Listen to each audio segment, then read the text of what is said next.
Well, hello and welcome to another edition of Shed Talks. Thanks again for joining. This week we're going to be hearing from Lynne Morris. Lynne is the CEO of Toybox, a charity that is focused on the relentless pursuit of reducing the suffering of the most vulnerable street children from around the world. And we're going to be hearing how Lynne and her team are supporting the international partners that they work with to help those street children.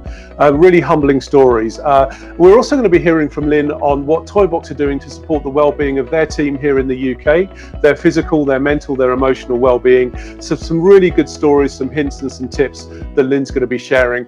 Before we head over to today's Shed Talk, please do subscribe. It's really helpful if you just click that subscribe button on the YouTube channel.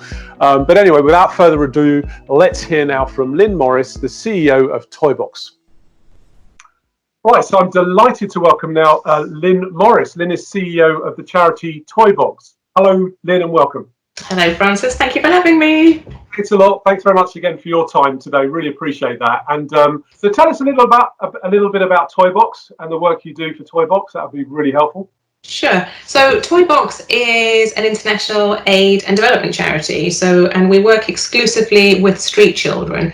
We've been going for about 25 years. The organisation started in Guatemala, and over the years we've extended our work. So we're now in Guatemala, El Salvador, Bolivia, Sierra Leone, Kenya, Nepal, and India. So they're all the countries that we're in working with street children.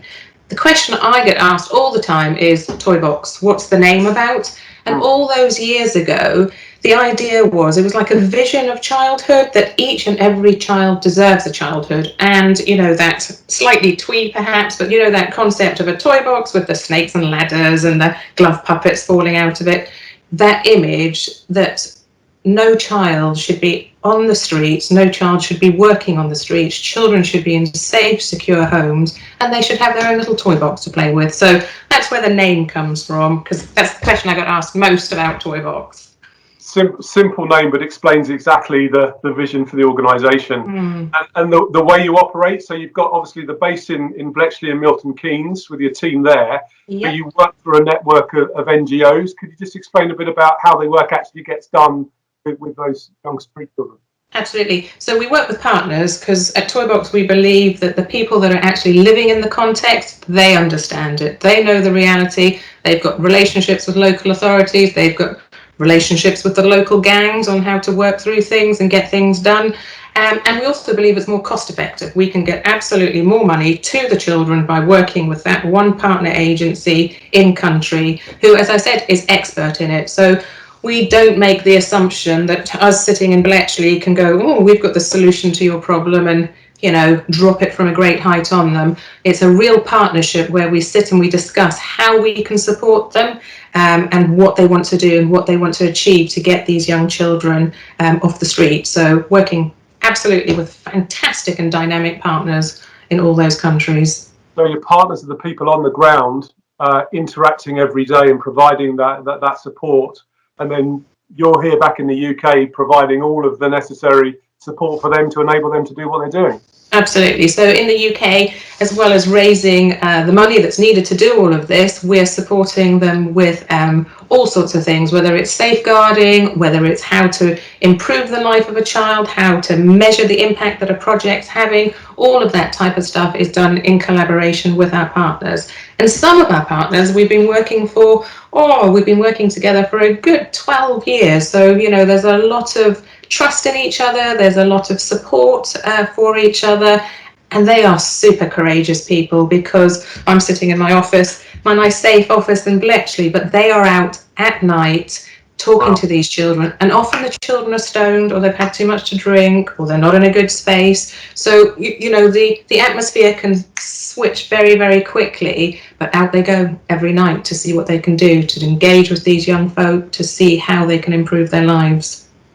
And a number of your team go out there as well and go to site to see the partners, to meet with them and see the work they're doing as well. Yep. So our international programs team, they go out quite a lot, and they're there for a good chunk of time, again, supporting the partners with any aspect, which it may be, I don't know, from budgets through to, as I said before, safeguarding and all those mechanisms. But then I travel, and our marketing team travel as well, because gathering stories, gathering resources, building relationships, and just generally connecting us as two organisations as we work to change as many lives as we possibly can for street children. Really, really inspiring, Lynne. Thanks for that overview. It's really helpful. That's okay. And what kind of impact has the current situation had on the charity sector more broadly? Oh my goodness. That is, well, I think in countries, so if we think about the different countries, so from what we can see, the coronavirus seems to be moving towards Latin America, and there's just not the healthcare facilities there to deal with it on the level that we've been dealing with it here in the UK, and we've seen the absolutely traumatic numbers of deaths that we've had. But some countries it's had less impact, so we're seeing a real mixture in the countries that we're working with. Here in the UK, well, I think it was from the 16th of March, the whole of the team Toybox started to work from home, and we were up and running fairly quickly. I think being an international agency helps with that. We engage with our partners remotely, so we're used to that. So we were up and going by the 17th of March properly. But of course, income. How do we support the partners with money? I have to say our supporters so far have been amazingly generous. They're just fantastic in the way they're supporting Toybox. And then also, how do we support our partners? Because normally we would go out and we'd be facilitating things and working together. So yes, as a sector, I think we are recoiling a little bit because we're trying to work out what we should be doing first. And I think any organisation, whether it's an international organisation or a UK one, the demand is going to outreach the supply. There are going to be more street children on the streets after this. No two ways about it. We're going to have to do more. We're going to have to raise more money. We're going to have to get more money to partners, and that will be the same for charities in the UK. There'll be more needs. So, but it's an inventive sector. It's a sector that's always under stress. It's always under-resourced. It has to do the best with limited budget, and it's full of amazing people who come up with great ideas. So I have real confidence that this sector will bounce back super quick and be providing fantastic solutions to support all the people that we want to support. Brilliant. And moving on to your team, equally as passionate and equally as determined and energetic for the cause. But now dispersed in homes and offices all around the area. Yes. How have you found that transition for the team perspective, and what have you been able to do to keep them engaged and keep them motivated and what have you?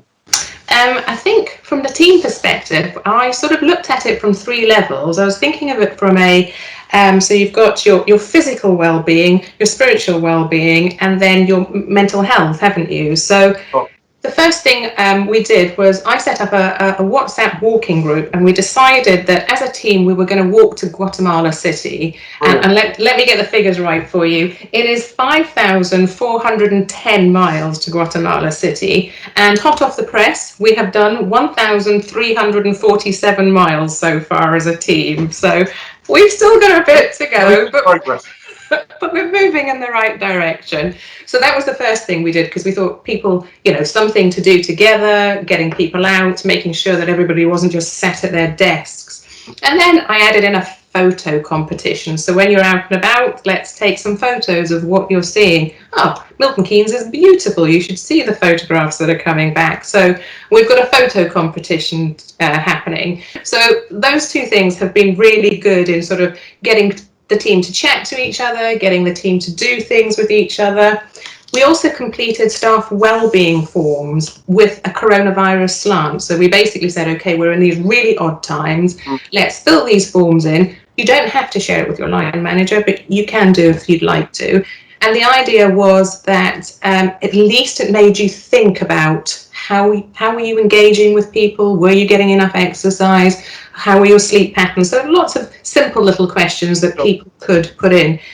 Also, the little survey asked you, what were your triggers? When could you see that your behaviour was starting to change and you were a little bit stressed, or you weren't in your best space? So that has worked quite well, and most of the team have said that even if they haven't shared the forms, that actually the process of doing it was helpful for them.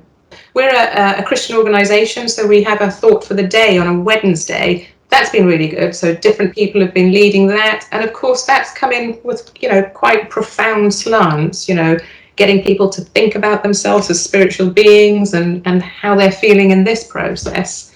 The other things we've done is, as an organisation, we've always followed the philosophy of a lady called Nancy Klein, which is all about the thinking environment. And at Toybox, we've been sort of working through her approach for about 5-6 years now. And she has the idea of the opening and the closing rounds, which some of your viewers may be familiar with. And it's a brilliant technique because for me, the opening round can be about anything. Her theory being that if you haven't spoken, you're not in the meeting. So as soon as you've articulated something, you've joined the meeting. So if even you're saying to somebody, is your favourite colour, what's your favourite colour? And I say mine's green and you say yours red, we're both in the meeting, we've both spoken, so we're in the space.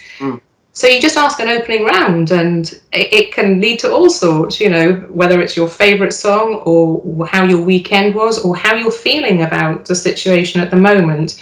And that's been fantastic because that's got us talking to each other. And then you do the same. The closing rounds are normally a round of appreciation where you appreciate, your colleagues or something that's happened. And that's fantastic because you stop and you get praise for something you didn't even know you were good at. And you leave the call and you're thinking, do you know what? I was part of the call. I did engage. And it's good for introverts and it's good for extroverts because it makes us quieten down and listen. So she's been fantastic for us as an organisation generally, her thinking and her approach, but it's worked in this situation. That's a really good combination of ideas you've thrown in there, and I think getting the views from your people on the front line is really key as well, isn't it? Because I think as leaders we can often feel that it's up to us to come up with all the ideas and suggestions, but actually there's a wealth of innovation amongst our teams that we can draw on. Absolutely. The best suggestion is bound to come from somebody that's not sitting in the leadership team. I think it's fair. That's brilliant. Lynne, we'd love to talk for longer, but we need to keep these quite tight. So it's been really, really helpful. Just one final question. I mean, of all of the projects you've seen and all the work that you've done, I'm sure you've got many, many highlights. But can you just pick out one moment that's made you feel really proud of the work that your team and your partners do on the ground to help those vulnerable street children? Oh, difficult question. No.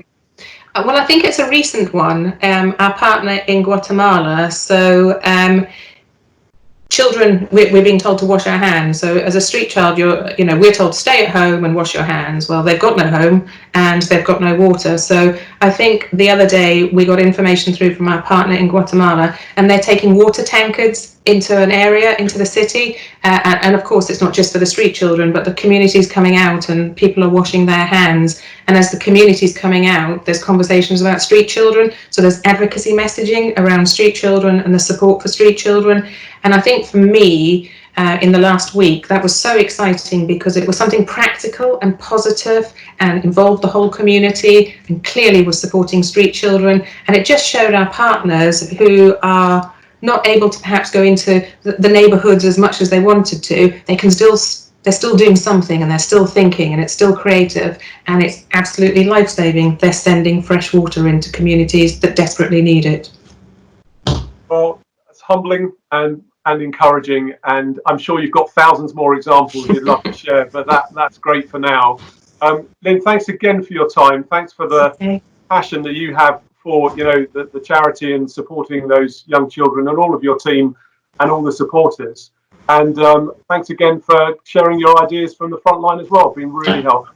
More than a pleasure. Thanks, Francis. Thanks. See you later. See ya. Take care. Bye-bye.